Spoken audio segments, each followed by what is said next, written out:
Good afternoon everyone, कैसे बेटा आप लोग। कल से हम लोगों ने बेटा अपना सेशन 2020-2021 की सिलेबस के बारे में हम लोगों ने डिस्कशन किया था। क्लासेस के बारे में बेटा हमने लगभग आपको इस छोटा सा स्केड्यूल बताया था कि हम कौन कौन सी सीरीज लेके आ रहे हैं, और जिसमें से सबसे पहले हम लोगों ने फाइनेंशियल जो मैनेजमेंट है उसकी सीरीज को कल से स्टार्ट किया था। बेटा कल मैंने आपको जो फर्स्ट टॉपिक पढ़ाया था वो था basic introduction of financial management. Basic introduction में हम लोगों ने फाइनेंशियल मैनेजमेंट में ये पढ़ा था कि फाइनेंशियल मैनेजमेंट जो सब्जेक्ट है वो एग्जैक्टली कहाँ से आया बेटा, बिजनेस से। आज यदि हमें किसी भी बिजनेस को स्टार्ट करना है, किसी भी बिजनेस को यदि हमें चलाना है, तो बेटा उस बिजनेस को चलाने के लिए सबसे पहले हमें किस चीज की रिक्वायरमेंट होती है बेटा, मनी की, फंड की। और किसी भी ऑर्गेनाइजेशन में इनिशिएटरी लेवल पे कोई भी फंड नहीं होता तो कंपनी बेटा फंड को अरेंज करती है मार्केट से। कल हमने आपको डिफरेंट सोर्सेज भी बताए थे जिन सोर्सेज से कंपनी फंड को रेज करती है, और जो कंपनी बेटा फंड रेज करती है उस फंड को, जो हम मार्केट से फंड लाए हैं, जितना अमाउंट हम लेके आए हैं उस पर हमें कुछ एक्स्ट्रा अमाउंट भी पे करना होता है। ये कुछ डिस्कशन हम लोगों ने कल किया था, और ये जो सारे डिसीजन हैं क्योंकि रिलेटेड टू फाइनेंस है तो हमने इसको बोला था बेटा कल फाइनेंसिंग डिसीजन। ठीक है बेटा, चलिए उसी फाइनेंसिंग डिसीजन में हमारा जो फर्स्ट चैप्टर था वो आज मैं आपके सामने लेके आया हूं, जो फाइनेंसिंग डिसीजन को रिप्रेजेंट करता है, हमारा फर्स्ट चैप्टर। ठीक है बेटा, उस चैप्टर का नाम क्या है, तो उस चैप्टर का हमारा बेटा नाम है कॉस्ट ऑफ कैपिटल। यदि हमें कॉस्ट ऑफ कैपिटल को ढंग से समझना है तो हम इसे 2 पार्ट्स में डिवाइड करेंगे। पहला वर्ड है बेटा आपका कॉस्ट, और दूसरा वर्ड है बेटा आपका कैपिटल। पहला वर्ड क्या है, कॉस्ट, और दूसरा वर्ड आपका क्या है बेटा, capital. Cost of capital topic को ढंग से समझना है तो हमने इसको 2 पार्ट्स में डिवाइड किया। पहला वर्ड है कॉस्ट और दूसरा वर्ड क्या है बेटा, कैपिटल। सबसे पहले बात करते हैं कैपिटल का, सॉरी कॉस्ट का मीनिंग क्या होता है। बेटा कॉस्ट एक ऐसा वर्ड है जो आपने एफएम की बात करें या कॉस्टिंग की बात करें, अकाउंट्स की बात करें, बचपन से आप मैथ्स के अंदर भी पढ़ते हुए आ रहे हो। डेली रूटीन लाइफ का वर्ड है, शब्द है कॉस्ट। इसके लिए जरूरी है कॉमर्स के स्टूडेंट हो तो हमें कॉस्ट का मीनिंग समझ में आएगा। कॉस्ट का मतलब होता है बेटा सिंपल सी लैंग्वेज में, लेमन लैंग्वेज में, sum of expenditure. Sum of expenditure यानी एक्सपेंस का टोटल, खर्चों का टोटल। अब सिंपल सी बात है, किसी भी चीज को हम लाइफ में 2 काम करते हैं अकॉर्डिंग टू मैं कॉस्टिंग पॉइंट ऑफ व्यू बताऊं तो या तो हमारी मैन्युफैक्चरिंग इंडस्ट्री होती है या हमारी सर्विस इंडस्ट्री होती है। यदि आपकी मैन्युफैक्चरिंग इंडस्ट्री है तो आप प्रोडक्ट की मैन्युफैक्चरिंग करोगे, यदि आपकी सर्विस इंडस्ट्री है तो आप सर्विसेज प्रोवाइड कराओगे।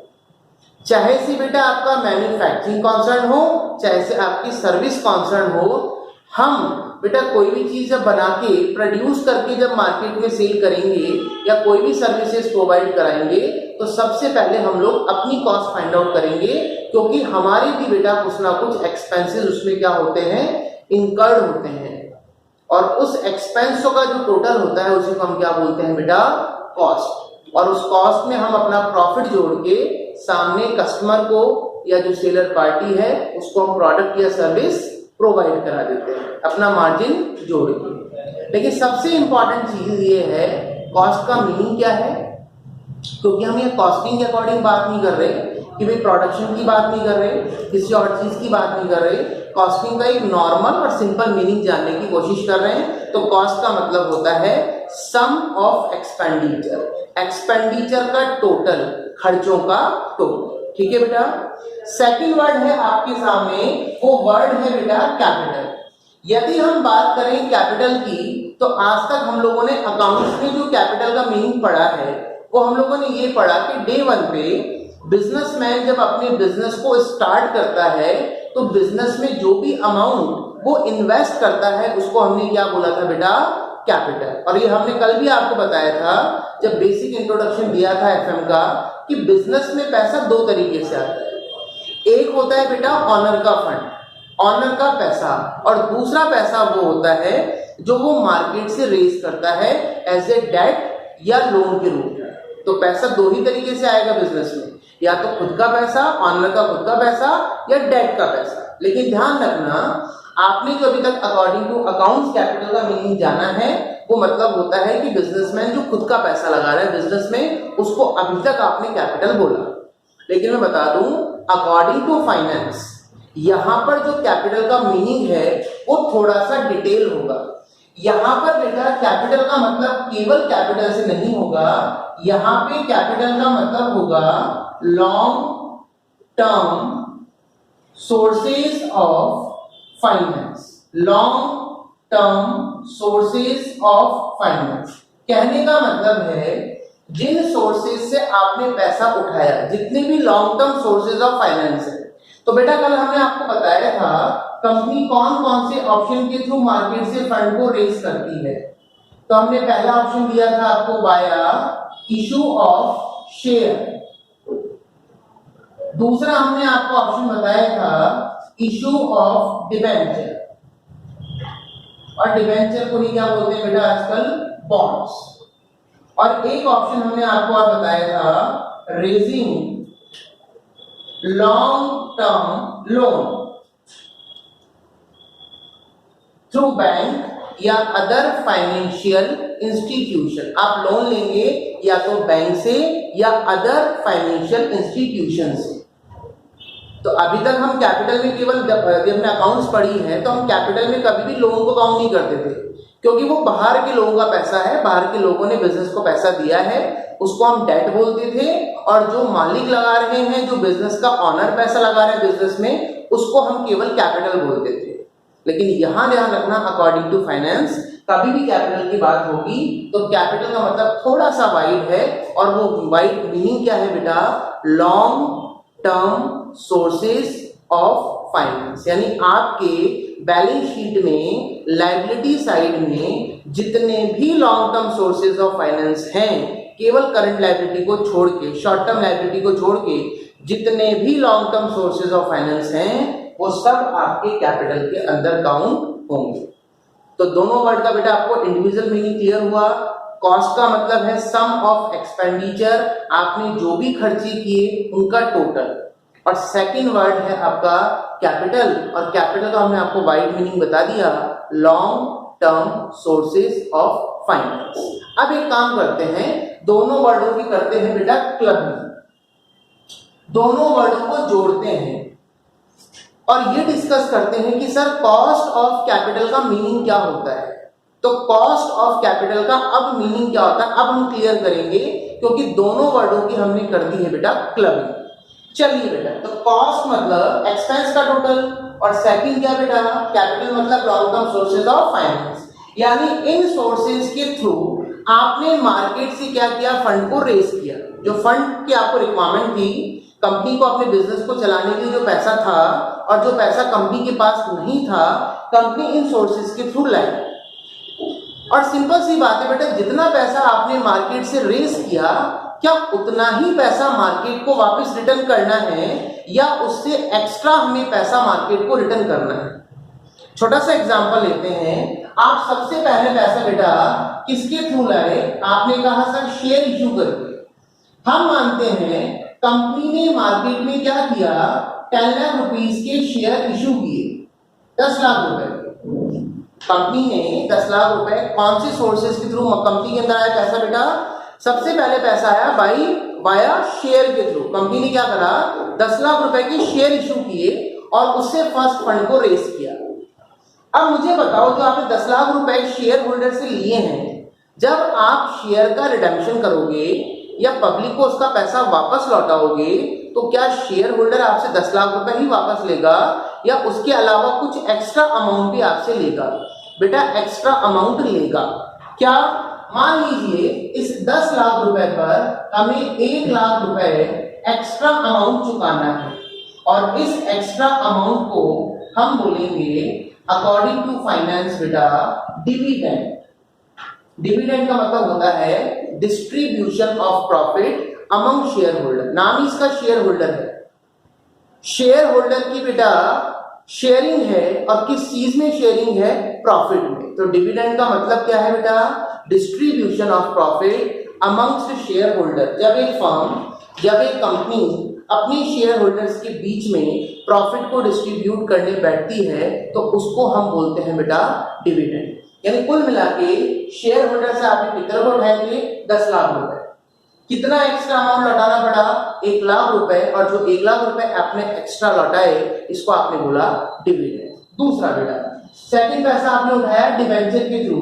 मान लीजिए हमने डिबेंचर के थ्रू भी मार्केट से जो पैसा उठाया वो उठाया 10 लाख रुपीस और मान लीजिए इनको भी हमें 1 लाख रुपए एक्स्ट्रा लौटाने हैं। लेकिन बेटा डिबेंचर होल्डर को जो पैसा एक्स्ट्रा लौटाया जाता है, हमने कहा था जिस भी वर्ड के आगे डी लग जाए, डी का मतलब होता है डेट या फिर लोन। और डेट या लोन पर कंपनी हमेशा जो पे करती है बेटा वो हमेशा पे करती है क्या? इंटरेस्ट। तो यहाँ पर जो एक्स्ट्रा पैसा कंपनी की तरफ से डिबेंचर होल्डर या बॉन्ड होल्डर को लौटाया जाएगा वो होगा इंटरेस्ट। अब बात करते हैं लास्ट एंड फाइनल। आपने क्या लिया बेटा? लोन लिया। मान लेते हैं लोन भी आपने लिया 10 लाख रुपीस का बैंक से या अदर जो आपके फाइनेंशियल इंस्टीट्यूशन है उनसे आपने 10 लाख रुपए एज ए लोन लिए। तो बेटा इनको आपको 10 लाख रुपए पर एक्स्ट्रा क्या चुकाना है? तो इनको भी हमें चुकाना है बेटा इंटरेस्ट। मान लेते हैं इस 10 लाख रुपए पर भी हमको 1 लाख रुपए एक्स्ट्रा लौटाना है और इस एक्स्ट्रा अमाउंट को भी क्या बोला जाएगा? इंटरेस्ट। क्योंकि लोन पे कंपनी क्या पे करती है बेटा? इंटरेस्ट। यानी कुल मिला के आपने मार्केट से कितने रुपए बेटा रेस किए? 30 लाख। आपने मार्केट से पैसा उठाया 30 लाख, यानी आपको 30 लाख रुपए की रिक्वायरमेंट होगी आपके बिजनेस को चलाने के लिए। आपने 30 लाख रुपए different sources of finance, long term sources of finance के थ्रू आपने पैसा उठा लिया। वेरियस सोर्सेज ऑफ फाइनेंस के थ्रू आपने पैसा उठा लिया 30 लाख रुपए। अब बेटा इस 30 लाख पर एक्स्ट्रा अमाउंट कितना लौटाना पड़ रहा है? 3 लाख रुपए। यानी इस 30 लाख पर हमें कितने रुपए एक्स्ट्रा लौटाने पड़ रहे हैं? 3 लाख। 1 लाख शेयर होल्डर को, 1 लाख डिबेंचर होल्डर को और 1 लाख बैंक वालों को। जो भी डिबेंचर होल्डर है, बैंक वाले, उनको हमने इंटरेस्ट चुकाया एक्स्ट्रा अमाउंट के रूप में, शेयर होल्डर को हमने डिविडेंड चुकाया। Is it clear? तो बेटा ये जो एक्स्ट्रा अमाउंट आप चुका रहे हैं यही है आपके long term sources of finance की कॉस्ट। कहने का मतलब यह है कि cost of capital is nothing. आपने कहा कॉस्ट मतलब एक्सपेंडिचर का टोटल, खर्चों का टोटल, और कैपिटल मतलब long term sources of finance. Long term sources of finance के थ्रू हमने जो भी फंड रेज किया उस फंड को रेज करने के बदले में हमें बेटा क्या उसकी कॉस्ट आई, क्या हमें अमाउंट एक्स्ट्रा पे करना पड़ा। यदि आज आपने 10 लाख रुपए के शेयर इशू किए तो शेयर होल्डर को 10 लाख तो लौटाने ही लौटाने हैं। आज आपने 10 लाख रुपए के मार्केट में डिबेंचर इशू किए तो 10 लाख रुपए तो आपको लौटाने ही लौटाने हैं। और यदि आज आपने बैंक से या बैंक से या फाइनेंशियल इंस्टीट्यूशन से लॉन्ग टर्म लोन लिया तो वो अमाउंट तो लौटाना ही लौटाना है, लेकिन कुछ अमाउंट एक्स्ट्रा भी लौटाना है। शेयर होल्डर को आपने जो एक्स्ट्रा अमाउंट लौटाया उसको आपने डिविडेंड बोला, और लोन होल्डर और डिबेंचर होल्डर को जो आपने एक्स्ट्रा अमाउंट लौटाया उसको आपने इंटरेस्ट बोला। तो जो ये अपन एक्स्ट्रा अमाउंट पे कर रहे हैं उसी को बेटा बोला जाता है आपके कैपिटल की कॉस्ट। क्या बोला जाता है बेटा? कैपिटल की कॉस्ट। Is it clear? लेकिन इस कॉस्ट ऑफ कैपिटल को अभी ठीक है, एक सिंपल लैंग्वेज हमको समझ में आ गया कि हम पैसा लेके आए मार्केट से, उसको आपने कैपिटल बोला, और जो उस पर हमें एक्स्ट्रा अमाउंट लौटाना है उसको बोला जाता है कैपिटल की कॉस्ट। क्लियर होगी बात? अब बेटा इस कॉस्ट ऑफ कैपिटल की जो डेफिनेशन है इसको हमें थोड़ा सा क्या 2 पॉइंट ऑफ व्यू से समझना है। 2 पॉइंट ऑफ व्यू कौन से हैं बेटा? पहला पॉइंट ऑफ व्यू है अकॉर्डिंग टू, एक है बेटा कंपनी के पॉइंट ऑफ व्यू से, क्योंकि हम चैप्टर जो पढ़ रहे हैं सारी कंपनी के पॉइंट ऑफ व्यू से पढ़ रहे हैं। हालांकि कल हमने आपको बिजनेस के 3 लेवल बताए थे। सबसे छोटा स्केल होता है सोल प्रोप्राइटरशिप, उससे अपर लेवल होता है बेटा पार्टनरशिप फर्म, उससे अपर लेवल होता है कंपनी। लेकिन मैं आपको बता दूं, हमें जितने भी चैप्टर पढ़ने हैं, चाहे अकाउंट हो, फाइनेंस हो या कॉस्टिंग हो, सारे के सारे चैप्टर हमें बेटा कंपनी के पॉइंट ऑफ व्यू से पढ़ने हैं।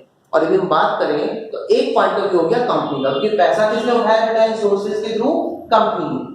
तो कंपनी ने जो पैसा उठाया उसकी कॉस्ट क्या है? मार्केट में जो कंपनी पैसा लेके आई उसकी कॉस्ट क्या है? तो जो आप एक्स्ट्रा अमाउंट लौटाओगे वही उसकी क्या है बेटा? कॉस्ट है। लेकिन एक पॉइंट ऑफ व्यू है, दूसरा जो पॉइंट ऑफ व्यू है वो है बेटा according to investor point of view. According to investor point of view. तो सिंपल सी बात है, आज शेयर होल्डर के पॉइंट ऑफ व्यू से भी मैं सोचूं तो बेटा शेयर होल्डर के लिए थोड़ा खर्चा है, उसने तो पैसा लगाया कंपनी में, उल्टा उसको तो उस पर एक्स्ट्रा अमाउंट मिलेगा। डिबेंचर होल्डर, उसने कंपनी को पैसा दिया है बेटा, उसको इंटरेस्ट मिलेगा। बैंक वालों ने कंपनी को फाइनेंस करके दिया, इन रिवर्ट कंपनी को उसके बदले में, सॉरी बैंक को उसके बदले में कंपनी से इंटरेस्ट मिलेगा। हम बात वो नहीं कर रहे, हम बार बार एक ही बात कर रहे हैं, एक्स्ट्रा अमाउंट। अब एक्स्ट्रा अमाउंट 3 ही थे बेटा। पहला था आपका डिविडेंड, दूसरा था आपका इंटरेस्ट और तीसरा था आपका लोन पे भी कंपनी क्या चुका रही थी? इंटरेस्ट। एक्स्ट्रा अमाउंट तो आपकी ये ही है, डिविडेंड, इंटरेस्ट और इंटरेस्ट। लेकिन यदि हम बात करें अकॉर्डिंग टू किसके पॉइंट ऑफ व्यू से? अकॉर्डिंग टू कंपनी के पॉइंट ऑफ व्यू से बात करें तो ये है कंपनी के लिए बेटा एक्सपेंस। कंपनी को इस चीज को पे करना है, कंपनी को इस एक्स्ट्रा अमाउंट को चुकाना है, इसलिए कंपनी के पॉइंट ऑफ व्यू से यह है खर्चा, एक्सपेंस। लेकिन यदि हम बात करें according two point of view investor या पब्लिक, इन्वेस्टर के पॉइंट ऑफ व्यू से बात की जाए तो बेटा ये तीनों की तीनों चीजें इन्वेस्टर के पॉइंट ऑफ व्यू से क्या होगी बेटा? इनकम या फिर क्या होगा? रिटर्न। या तो इनकम बोल दीजिए या फिर क्या बोल दीजिए बेटा? रिटर्न बोल दीजिए। Is it clear? तो कुल मिला के हमने कॉस्ट ऑफ कैपिटल का मीनिंग क्या जाना, एक बार फटाफट जल्दी से बेटा क्विक रिकैप करते हैं। कॉस्ट का मतलब है सम ऑफ एक्सपेंडिचर, एक्सपेंडिचर का टोटल। उसके बाद हमने बात करी कैपिटल क्या है बेटा? आपकी बैलेंस शीट में लायबिलिटी साइड में जितने भी long term sources of finance हैं, long term sources of finance से आपने जो भी पैसा रेज किया है उसको हम यहाँ बोलेंगे कैपिटल। दोनों वर्डों की हमने क्लबिंग करी, दोनों वर्डों को हमने जोड़ा, तो सर कॉस्ट ऑफ कैपिटल की डेफिनेशन क्या निकल के आई कि जिन लॉन्ग टर्म सोर्सेज के थ्रू हमने मार्केट से फंड रेज किया, जो पैसा हमने रेज किया उस पर हमें एक्स्ट्रा अमाउंट क्या पे करना है, उसको हमने बोला बेटा कैपिटल की कॉस्ट। Is it clear? तो अब बेटा ये था basic introduction of cost of capital. Next class में हम इसका प्रैक्टिकल जो पोर्शन है वो हम लोग स्टार्ट करेंगे। आज के लिए इतना ही बेटा। Thanks to all. जय श्री श्याम टू ऑल।